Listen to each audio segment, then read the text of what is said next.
সকাল সকাল একটা বড় সড়ো অ্যাক্সিডেন্ট হয়ে গেল। দেখো, কালকে আমি মাছগুলোর হোয়াইট স্পট লেগেছিল, আমি ওদেরকে একটা জলে ট্রিটমেন্ট করার পরে এখানে হিটার দিয়ে দিয়েছিলাম ঠিক হওয়ার জন্য, কিন্তু ভুলবশত অক্সিজেন লাইনটা বন্ধ হয়ে যাওয়াতে পুরোপুরি হয়তো একটা মাছ মারা গেছে, তার সাথে সাথে গ্যাসে সব কটা মাছই মারা গেছে। জলটা হালকা গরম আছে, মাছটা এমনি ঠিকঠাক থাকারই কথা ছিল, কিন্তু যেহেতু অক্সিজেনের শর্টেজ পড়েছে সেই জন্য সব কটা মাছই মারা গেছে। একটা বড় দেখো রেড টেল ক্যাট মরে বেশি আছে।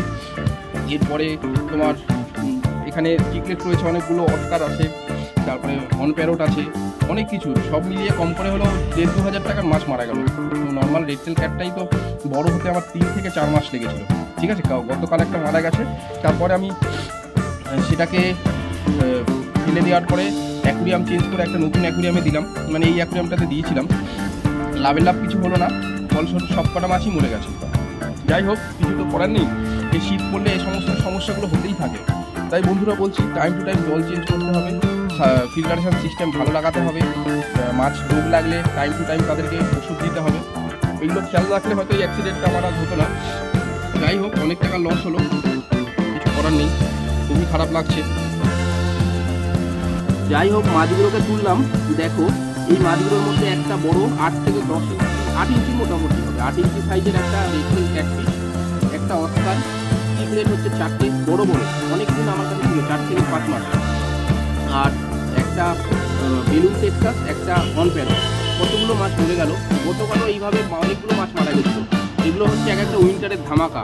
উইন্টার শীত যখনই ঢুকবে না, তখনই তুমি মাছগুলোকে যদি ঠিকঠাক যত্ন না করো, এর খেসারত তোমাকেই দিতে হবে।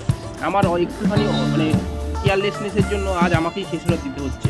এতগুলো মাছ মরে গেল, সত্যি খারাপ লাগে ভাবলে, কিন্তু কিছু করার নেই, এইভাবেই চালিয়ে যেতে হবে। বাঁচতে চাইলে তো মানে মরা বাচ্চা তো থাকতেই হবে, কিছু করার নেই। তোমাদেরও হবে, দেখবে টাইম টু টাইম এদেরকে মেনটেন করলেই মাছগুলো কিন্তু আর ড্যামারেজ এত পরিমাণ হয় না। একটু খেয়াল রাখতে হবে, মাছ যখনই রোগ লাগবে, হালকা হোয়াইট স্পট, তখন থেকেই হিটার দিতে হবে। আমার মেইনলি মারা গেল, আমি বেশি পয়সা বাঁচানোর চক্করে যে মাছগুলো মারা গেল। সময় থাকতে আমি হিটার তখন ভেবেছিলাম নর্মাল ট্রিটমেন্ট করে বাঁচিয়ে দেবো, কিন্তু সেটা সম্ভব হয়নি। তো কিছু মাছ ড্যামেজ হয়েছে, যার মধ্যে ওই দেখো একটা জাম্বো কাপ্পি মরে গেছে, মরে পেটে ভালো পরিমাণ ওটা ডিম ছিল, মরে গেছে। তারপরে এই যে একটা বেলুন মলি মারা গেছে, মরে পুরো খাড়া হয়ে বসে আছে।